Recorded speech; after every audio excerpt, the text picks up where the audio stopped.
Le pôle mécanique Alès Cévennes accueille la 14e édition des rencontres internationales des véhicules écologiques. Chaque année, ce sont près de 700 participants de 15 pays qui se réunissent. L'occasion pour les différents décideurs publics et privés d'aborder les enjeux de mobilité durable et des transports de demain. Aujourd'hui, je vous amène à la découverte des acteurs qui œuvrent pour ces nouvelles mobilités. Alors Stéphane Ricalmi, je suis le pilote de la H24, j'ai 33 ans. Et Antoine Larocque, je suis le team manager de l'équipe Mission H24. Est-ce que vous pouvez nous parler un petit peu de ce projet Mission H24 qui est très atypique et qui aussi ouvre de nouveaux champs des possibles? Alors derrière vous, vous avez la H24 qui est une voiture hydrogène électrique à pile à combustible. C'est-à-dire qu'on a une pile à combustible qui produit l'électricité et cette électricité est envoyée au moteur électrique pour la faire avancer. Et évidemment, comme c'est une pile à combustible, elle ne rejette que de l'eau. D'un point de vue compétition, quels ont été ces résultats? C'est vraiment une voiture unique, donc si vous voulez, on n'est pas encore à la recherche de performance. C'est déjà développer la technologie et montrer la fiabilité en course, en conditions réelles, disons. Donc l'année dernière, on a participé à 4 courses en Michelin Le Mans Cup. Donc on n'était pas très loin de la catégorie GT3 en qualification. Justement, ça nous permet de voir quel point améliorer et s'améliorer justement pour le futur, pour performer comme les autres voitures thermiques. En tant que pilote, quels sont vos ressentis suite à cette nouvelle énergie en compétition? Évidemment, il y a pas mal de choses différentes, dont l'absence de boîte de vitesse, donc on n'a pas de rapport de vitesse à engager. L'absence de bruit, parce que c'est des moteurs électriques, donc ça ressemble à une voiture électrique pour ça. Et la plus grosse différence, c'est vraiment la gestion d'énergie, parce qu'entre la pile à combustible et la batterie, parce qu'on recharge aussi une batterie avec la pile à combustible, ces deux éléments sont vraiment optimisés pour avoir la meilleure puissance sur un tour ou sur un relais de course. Donc on a une vraie optimisation d'énergie, contrairement à une voiture conventionnelle où on a juste de l'essence qui est consommée tour par tour. D'accord. Concernant les étapes du projet H24, est-ce que vous pouvez nous les décrire et nous indiquer vers quoi tend du coup cette mission?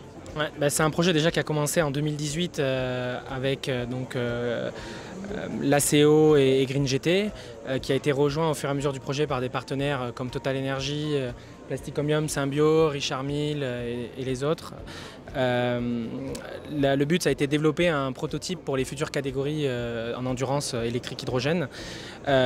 Donc nous, ce qu'on a fait jusqu'à maintenant, c'est faire une voiture laboratoire, si vous voulez, qui prépare ces futures réglementations et partager en fait notre avancée technologique avec des constructeurs. Le but dans le futur, c'est de créer des catégories, mais Mission H24 n'engagera pas de voiture. C'est vraiment le but, c'est de faire qu'un constructeur s'engage. Et en fait, c'est un peu ce qu'on a. Ça fait écho à l'annonce de Toyota aux 24 heures du Mans cette année, où ils ont annoncé qu'ils développeraient un prototype électrique hydrogène, moteur thermique, mais c'est déjà un premier pas en fait vers la réglementation hydrogène aux 24 heures du Mans. Pourquoi s'axer du coup sur cette énergie? Avant tout, c'est une énergie verte. Dans notre cas, c'est zéro émission parce qu'en fait, on a une pile au combustible, donc on ne rejette que de l'eau. Et c'est aussi une énergie qui nous permet d'avoir la même autonomie qu'une thermique. Et aux 24 heures du Mans, c'est essentiel parce qu'on peut pas, si on avait une voiture électrique, en fait, on serait obligé de s'arrêter, pas forcément plus souvent, mais la recharge prendrait beaucoup plus de temps. Alors qu'avec une voiture comme on exploite aujourd'hui, c'est vraiment un plein classique et on peut faire des rechargements en 3 minutes, 5 minutes. Donc en fait, c'est une technologie qui s'adapte vraiment à l'endurance et en plus qui est zéro émission. Donc pour ça, c'est parfait. Comment Total Energy voit l'hydrogène aujourd'hui? Total Energy considère que l'hydrogène est une des énergies pour accélérer la décarbonation. Et donc, à ce titre-là, nous avons décidé d'accompagner le développement pour la mobilité lourde longue distance en maillant notamment le réseau, certes national, mais également européen. Et nous avons signé un accord avec Air Liquide pour développer 100 stations-service hydrogène. Alors, cette histoire de l'hydrogène et de la mobilité hydrogène est assez ancienne chez Total Energy puisque nous avons commencé en 2002 avec des premières stations en Allemagne. Aujourd'hui, nous avons sur notre réseau 33 stations, dont la dernière qui a été développée à côté le circuit du Mans. Est-ce que vous pouvez nous parler de l'implication de Total sur la mission H24? Alors l'origine de cette mission H24, c'est 2018. Et Total Energy a pour ambition de proposer un panel multi-énergie pour chaque type de mobilité, pour accélérer la lutte contre le réchauffement climatique. Et notamment dans le monde de la compétition, il faut aussi prévoir cette transition énergétique. Et donc c'est pour ça que nous avons soutenu à la fois avec nos équipes techniques, la R&D, l'entité compétition, et puis bien sûr au travers du soutien financier, cette mission H24. Quels sont les horizons pour Total Energy à l'avenir ? Total Energy est un acteur majeur de la transition énergétique et a pour ambition d'atteindre la neutralité carbone à l'horizon 2050 ensemble avec la société.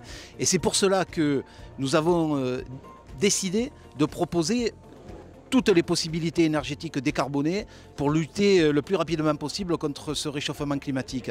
Alors nous produisons des carburants et des biocarburants et notamment sur un site qui est voisin de ce lieu, à 1h30 de route, nous avons créé la première bioraffinerie française qui produit une molécule qui s'appelle l'HVO, huile végétale hydrotraitée, et qui permet de remplacer la molécule fossile sans aucun investissement ni modification sur les moteurs. Cette molécule HVO, elle est utilisable aussi, et c'est la seule pour le monde de l'aérien et décarboner l'aérien. C'est la seule solution à court terme aujourd'hui. Plus tard, il y aura les e-fuels. Et nous avons annoncé pas plus tard que la semaine dernière sur cette bioraffinerie qu'on va la passer en 100% traitement de déchets issus de l'économie circulaire, où ce sont les huiles alimentaires usagées, les graisses animales et résidus d'huile qui vont permettre de fabriquer cette biomolécule. Et au-delà de ça, nous avons aussi le gaz et le biogaz, et puis les renouvelables et l'électricité. Et dans ce domaine de l'électricité, là aussi, nous sommes en train de mailler le réseau national pour trouver des bornes de recharge rapides et ultra rapides, à maximum une centaine de kilomètres de distance sur nos stations. Nous en sommes aujourd'hui à 170 stations multi-énergie équipées de ces bornes de recharge rapide. Et pas plus tard que vendredi dernier, nous avons inauguré la plus grande station française équipée de 18 bornes qui vont de 150 à 300 kW. Et sur des 300 kW, eh bien, vous faites le plein à environ 17 minutes. Donc voilà, l'essentiel pour accélérer l'usage, c'est ce maillage. Parce que certes, il y a trois types de recharge. Le domicile, et là on peut avoir des bornes lentes. On a toute la nuit pour le recharger. Vous avez la recharge à destination, typiquement le bureau ou les centres commerciaux quand on va faire ses courses. Et puis vous avez la recharge en itinérance. Et là, ce sont les stations. Et en itinérance, il faut aller vite. D'où ce développement de bornes ultra rapides. Et l'ambition que nous avons, je vous ai dit qu'on en a 170 aujourd'hui, on en aura en début d'année 2024 250 à 300 et on en aura en 2025 500.